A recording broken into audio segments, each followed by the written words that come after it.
assault and batteries, but my trunk stay ever ready. Assault and battery, if you scared, you never ready.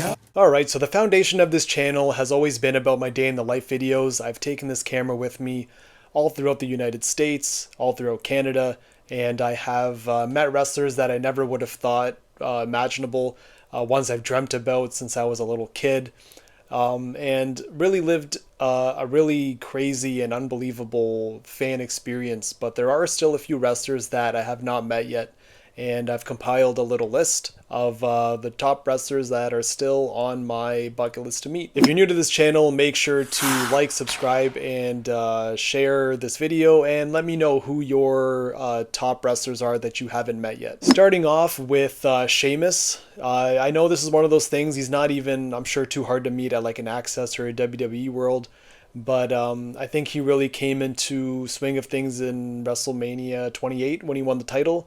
And I feel like he's been at Access a few times, but I think has always been a day where I've never been at Access, or I've kind of been doing something else, or I just didn't go in his line. But I think as the years go on, I kind of wish I would have met Sheamus a little bit before, maybe in his prime, maybe at a different time.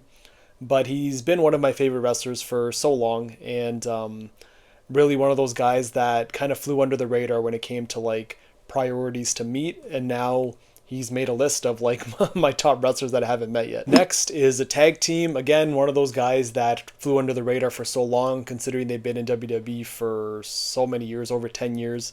And that's the Usos. And especially now with Jay being as hot as he is, and the Usos just like back on top as like one of the most dominant tag teams. Yeah, they just kind of never really been on my priority to meet until recently. And I really wish that they do a signing together when I do decide to go to WrestleMania again, because having a picture with both of them is a lot better than having like two single photo ops with each of them on their own. Next, we have a pretty big one and a pretty rare one, and that's Brock Lesnar.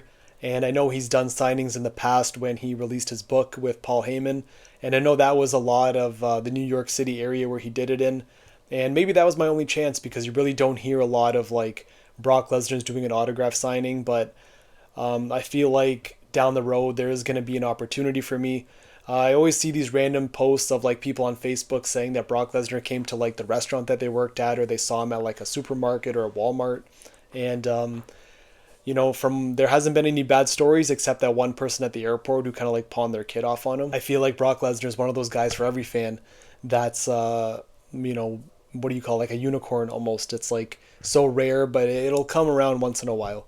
And I feel like Brock Lesnar is going to be one of those guys that I feel like it'll happen eventually, you know, maybe not for a long time. But I really said the same thing about The Undertaker, until you get that one ticket and you're holding that like Willy Wonka, you know, chocolate factory golden ticket to meet one of your idols. And last, but definitely not least, The Rock. And he, I think from all the wrestlers I grew up watching, I've met a lot of them, at least the main ones that I've like really admired from my like time I was 8 years old to like 15.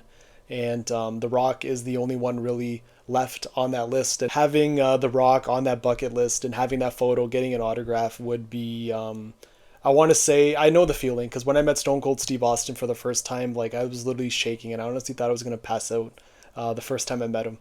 Second time, just as great. I was still shaking. I wasn't going to pass out because, like, you know, I've been here already meeting your idols, especially to the capacity of like The Rock being that worldwide icon.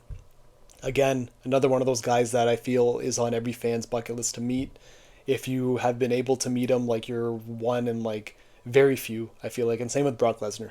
Those two guys I think are just on a different level of accessibility to fans. So that's my list. Let me know yours, whether it be 1, 2, 3, however many guys you have that you want to meet, or girls, whatever. And I'll see you guys in the next video.